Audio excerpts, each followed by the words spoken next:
Councillor Abdul, Councillor for Firth Park and Chair of this licensing subcommittee. Before I ask my other colleagues to introduce themselves, I'm going to ask Democratic Services just to read out the housekeeping arrangements for this morning. Please, Claire. Thank you, Chair. In the event of a fire alarm sounding, please take instruction from staff and stewards. The assembly point is at Tudor Square. Please can I request to switch mobile telephone devices to silent mode so as to not disturb the conduct of the meeting. The meeting today will be webcast and the recording will also be available for people to view later through the Council's website. It is also possible that Sheffield Live TV will record and rebroadcast this meeting. Whenever the meeting is open to the public, photography, video and sound recording in the proceedings is permitted. However, the Chair has discretion to withdraw or suspend this permission. For example, if the recording is disrupting the conduct of the meeting or is being undertaken in a manner which could capture personal information, or in the event that a member of the public participating in a meeting objects to being recorded. Thanks, Chair. Thank you, Claire. Can I now ask my colleagues to introduce themselves? Councillor Hussain. Talib Hussain, member of the committee. Councillor Al-Ahdal. Councillor Qais Al-Ahdal, member of the committee. Good morning, Samantha Bond, legal advisor to the subcommittee. John Gill, Bradfield Brewery. Jackie Helliwell, representing Bradfield Brewery. Lisa Moat for Bradfield Brewery. Shimla Finch, I'm a licensing officer and I'll be presenting the report today. Okay, thanks everyone. And just ask the solicitor to go through the procedure for this morning, please, Sam. Thank you, Chair. Have you had a copy of the papers through already? Yeah, we've got some spares if you want any now, just to refer to in case we jump about through page numbers. The procedure is just right at the back of the pack on page 126. It's relatively straightforward. So the licensing officer, who's Shimla this morning, will introduce the report. If there are any questions concerning the report, these can be raised by members and you guys. So if there's anything missing or that needs amending, then we can get that reflected on the record. There are no representations outstanding from the responsible authorities. You've already agreed conditions before the hearing. And the representation from the local resident has been withdrawn. So it is essentially just going to be down to you guys today. So we'll ask you to just detail the application, provide any clarification on the application, and respond to any of the representations made, both in the report. There's an opportunity for questions by members and officers. You'll then get the chance to sum up if you wish to, and we'll take the options as detailed in the report from Shimla once we've done with all that. Members will go into private session to take legal advice and consider the application. So if you do want to wait around a little bit, we can give you that decision later on this morning. And the decision of the Licensing Committee will be given in accordance with the requirements of the Licensing Act 2003 and regulations made thereunder. Anytime during the hearing, members can request legal advice, so we can do it in open session as we are now, or closed, where we just ask you to pop next door while we have a discussion, and we'll invite you back in and let you know what that was. And as we've already said, the hearing is public and live webcast this morning, unless we determine at any point the public should be excluded and the recording paused. But I don't anticipate that happening today. It should hopefully be nice and straightforward. Thank you, Chair. Thank you, Sam. Okay, can we have the report then, please, Shimla? Thank you, Chair. This report is to consider an application for the grant of a premises licence made under the Licensing Act. The application is made by Bradfield Brewery Limited and was received by the Licensing Service on the 28th of March. A full copy of the application documents are attached to Appendix A. The premises previously held a licence and was closed to undergo refurbishment. The premises licence for information is attached to Appendix B. The applicant is seeking to reopen the premises 7 days a week as public house with changes to previous operating hours and to include licensable activities outdoor. During and after the consultation period, the applicant has agreed conditions with South Yorkshire Police, the Environmental Protection Service and the Health Protection Service, which includes an updated plan. So these are attached to Appendix C of the report. The application has been referred to the Licensing Subcommittee due to unresolved representations from a local resident and a petition. These are attached to Appendix D. Since the publication of the report, the local resident has withdrawn the representation after discussion with the applicant and details of the reasons of the withdrawal have been sent to members.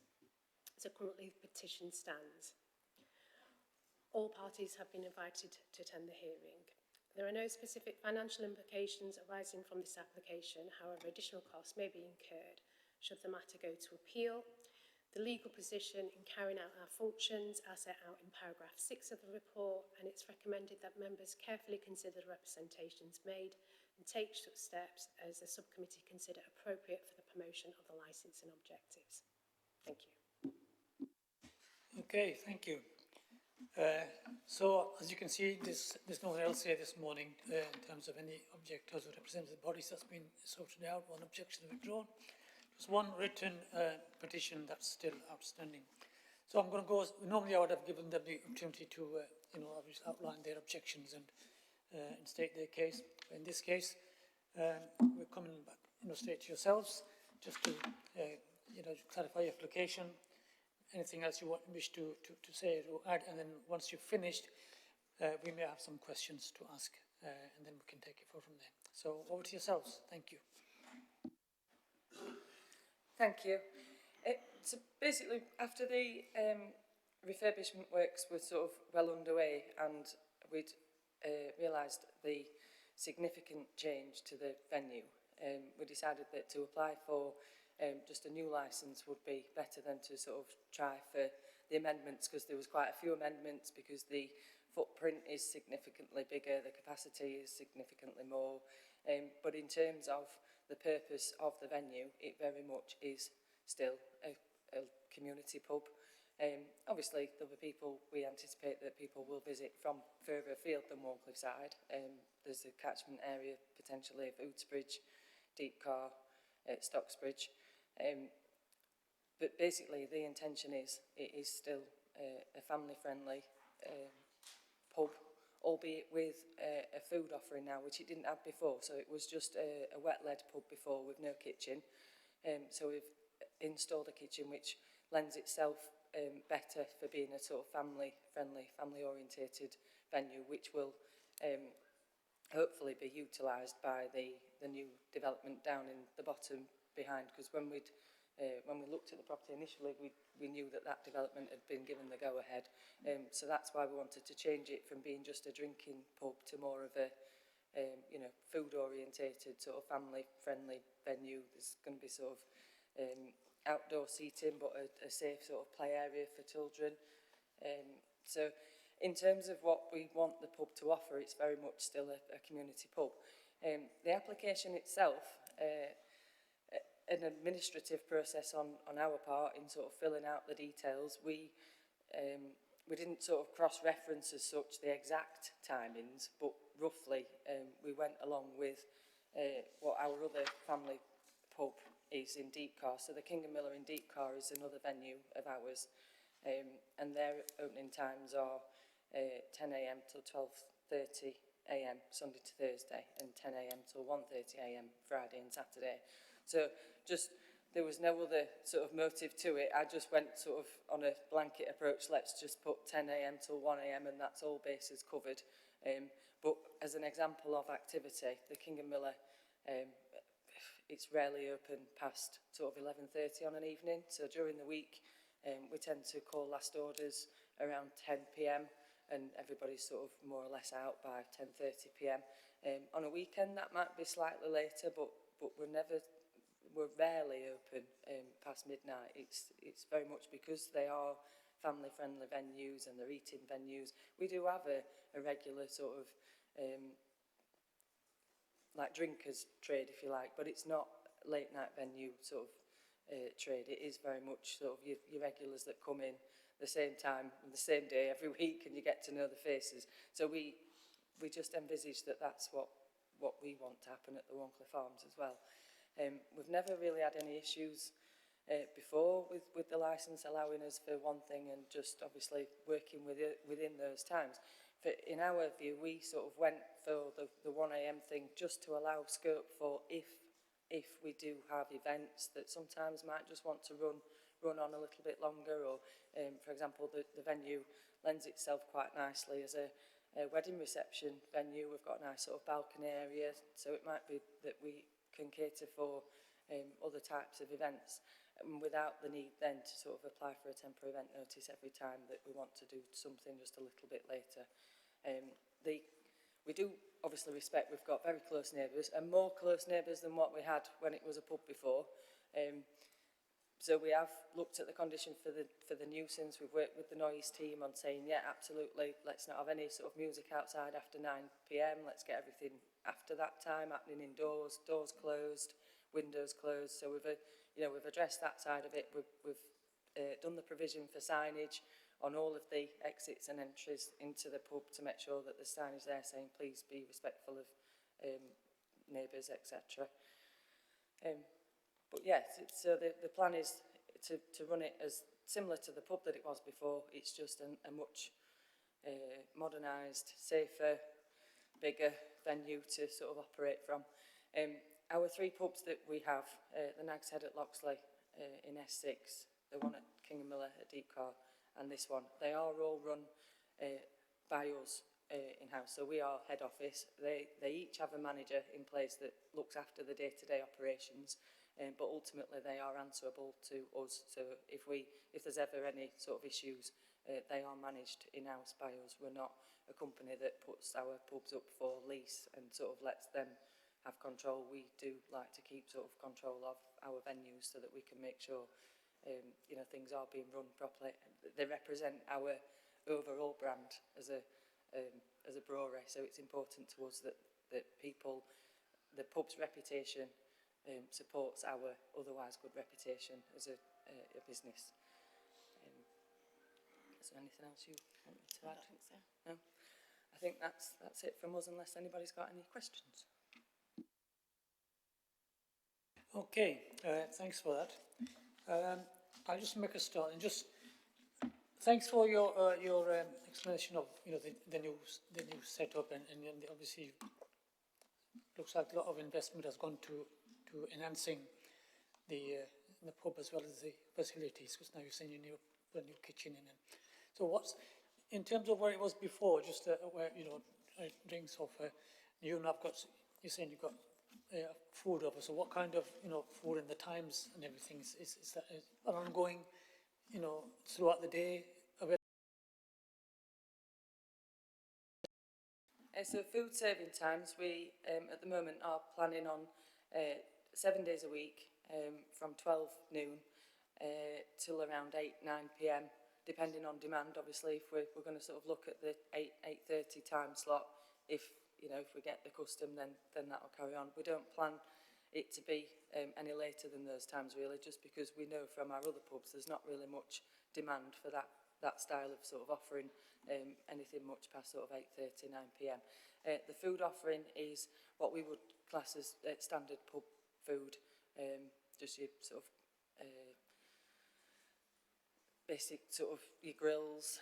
I don't know if that matters as such, but yeah, just family dining. So a mixture of sort of grills, pizzas, fish and chips, that type of thing. We might occasionally sort of do events. We might do like theme evenings, like we might do a pizza evening or a burger evening. But yeah, just sort of the usual what you would expect to see from a family dining venue. Yeah, I was thinking more of what's additional to make it more, like you said earlier, more family friendly, so that you've got more families coming in than just people who are just coming in for a drink. Mainly the food side of it really, just because that families are more inclined to sort of go out to eat together rather than just go out maybe for a drink rather than food as well. Okay, thank you. Right, Councillor Hussain, any questions? Well, I mean, have you engaged, the neighbouring property, the residents, during this period? If you have done, what sort of conversation you had with the neighbours? Obviously, with it being a pub before and it was closed for renovation works, the main engagement that we've had with any neighbours or anybody interested is when is the Wharncliffe Arms reopening? Because it was a pub and we're obviously, it was always sort of known that we were reopening it back as a pub, that we weren't changing the use. The first we became aware that there was any potential upset, if you like, from any neighbours was when we found out that a petition was being drawn up. But we weren't given details of who that was. We were just aware that several people that do sort of liaise with us just in general, one of them sort of a friend of the relation to the family, made us aware of people sort of going round and sort of knocking on their doors asking them to sign a petition. So that was the first time we were sort of made aware that there was potentially some upset about the opening times. Because other than that, any sort of general engagement we've had with the local people, and it's people as they've walked past the pub, as you know, they've spoken to the builders. One of the directors of the company, he's been on site throughout the whole sort of building process. So obviously, if anybody's come with any queries, they have directed that to him and then to us at head office. So we've not received anything other than this letter and the petition. The letter, once we obviously did have the opportunity to engage with that person directly when she contacted us about it, it was, you know, once we explained the whole, yes, you have your licence which allows for certain activity, but obviously your activity within that is not expected to be you know, unreasonable or anything out of the ordinary than what our other pubs are. She said more than fine with that explanation. So yeah, if people have come to us, we have engaged just on the basis of, yes, it's reopening, when is it reopening? Like you explain about the timing, you're gonna finish, you know, around 10:30 last order. Are you willing to reduce the hours, or still you are willing to go ahead with the application for the hours you put in application?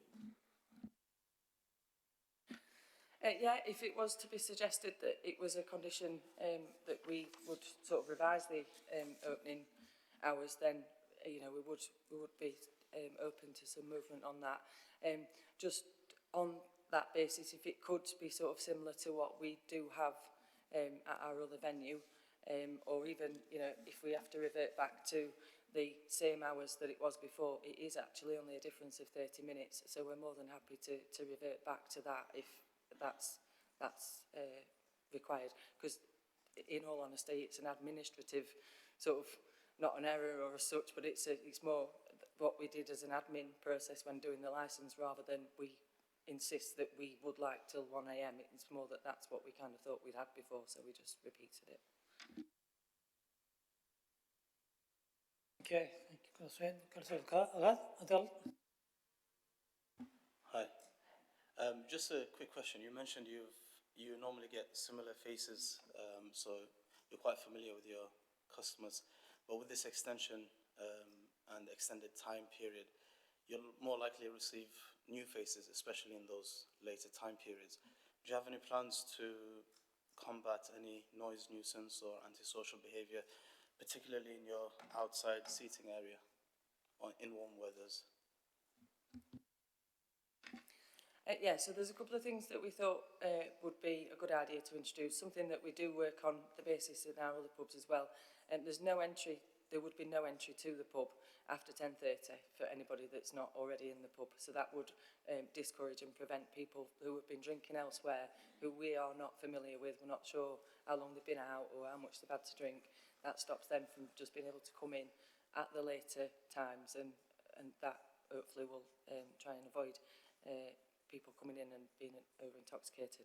For the outside areas, we are saying no music outside after 9 PM. If we have to implement an extra measure, as in you know, everybody inside after a certain time, we're happy to do that as well. It's not in our interest really to upset the neighbours, because we want them as our customers.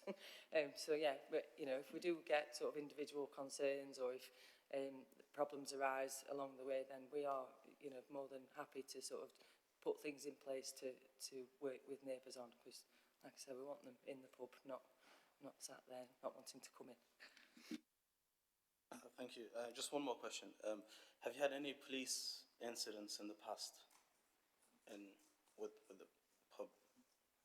And could you just share some details about that, please? Thank you. Yeah, so you know, fortunately for us, we haven't. had any sort of, we've not had police sort of called to our venues or to investigate any disturbances. All of our managers of our pubs, and myself included, are a member of and do attend regularly pub watch meetings.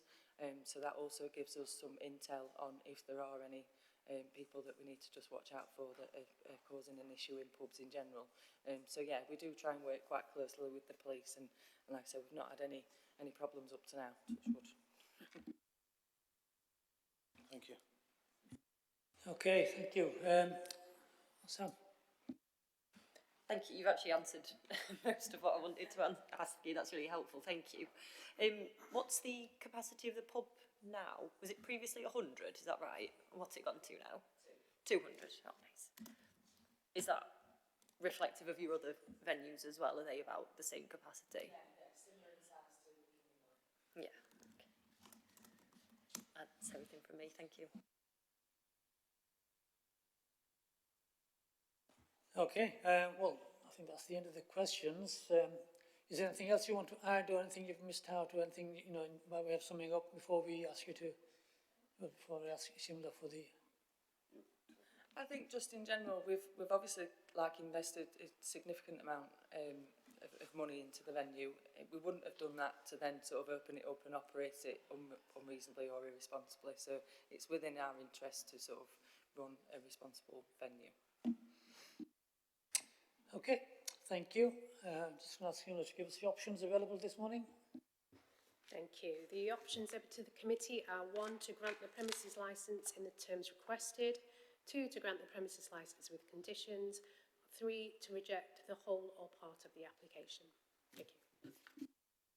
Thanks, Shimla. So we're now going to ask yourselves and the licence officer to leave the meeting while we have a private discussion. And then if you want to wait, we can call you back and let you know what the decision is. Thank you.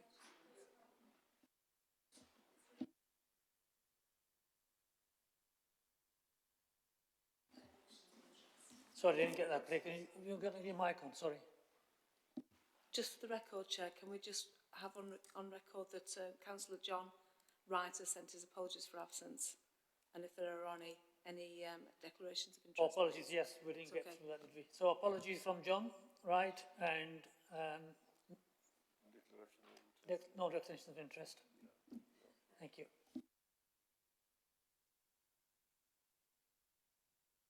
Okay, thanks again for coming in this morning. As you can see, we haven't taken long to deliberate. We have come to a decision, and the committee does agree and is happy to grant the licence as applied for. Thank you. Thank you. Thank you. Just for the benefit of the recording as well, there is a right of appeal against a decision by the interested party. So following this hearing, everybody will receive a notice just confirming what was discussed and what that decision is, as well as what will go on your premises licence. So if they do wish to appeal with that, it's within 21 days to the magistrate's court. But hopefully, you know, everything can work itself out and you can carry on as successfully as you were before. But thank you very much for coming today. I'm sure you're very busy, so it is much appreciated. Thank you. Thank you.